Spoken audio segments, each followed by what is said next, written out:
break down this situation. I think it's very fascinating. So to set the stage, 4th down and 2, 10 minutes and 1 second left for the San Francisco 49ers. You're up 3 points at the Rams' 45-yard line. There's a decision to make, right? For Kyle Shanahan, do you go for it here or do you punt the football away, only up 3 with plenty of time left? Well, what the 49ers do is they try to just draw the Rams offside. They do not actually go for it. They take a flag and a delay of game.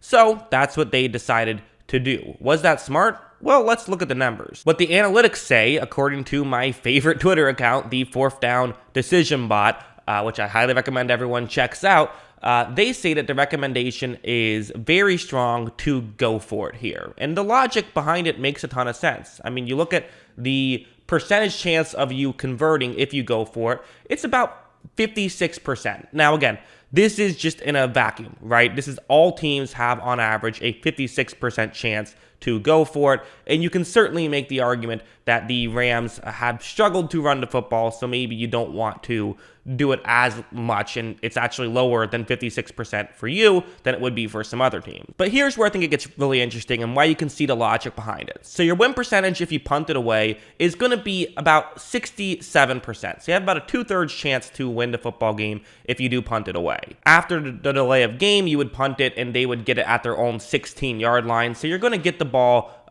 nearly 30 yards further down the field, 29 yards further down the field. That's the advantage of punting it. Whereas if you go for it and do not get it, well, that means that they get the ball, basically 30 yards further down the field. That's about 6 percentage points difference in terms of win expectancy. That's not insignificant. That does matter. However, if you succeed when you go for it, your win expectancy jumps all the way up to 82%. That's a huge jump up there. So if punting is the baseline, then basically the way it works is you're betting 6 percentage points of win expectancy to gain 15 percentage points. And the numbers say you have a better than average chance of converting here.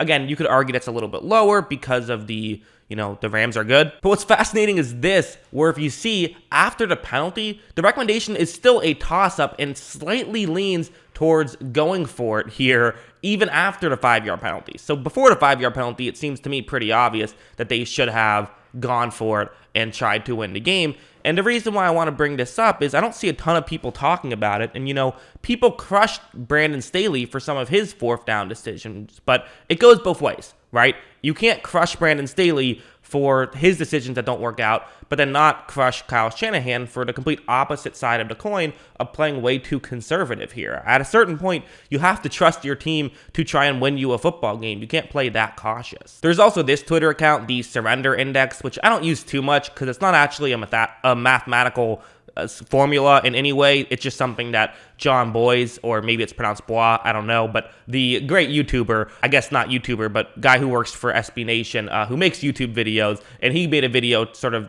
basically telling how cowardly each punt is just by his own estimation of what he considers cowardly. So it's more fun than mathematical, and he admits that himself. That's the point of it. But they said that San Francisco decided to punt in this situation, and that's what it says on the top paragraph. And then the bottom is, with a surrender index of 5.16, this punt ranks as the 88th percentile of cowardly punts of the 2021 season and the 84th percentile of all punts since 1999. So there you go. I think that, for me, probably should have gone for it there. Certainly not why they lost. These things don't completely change the course of a game, but they do change it to some degree, and they do matter. And according to the analytics, it made them 6% less likely to win once they lined up the punt instead of going for it, and they had time to think about it as well. So all that stuff, I think, matters. But that's what I think. What do you guys think? Let me know in the comments below. Always love hearing from you. And of course, as always, thanks for watching.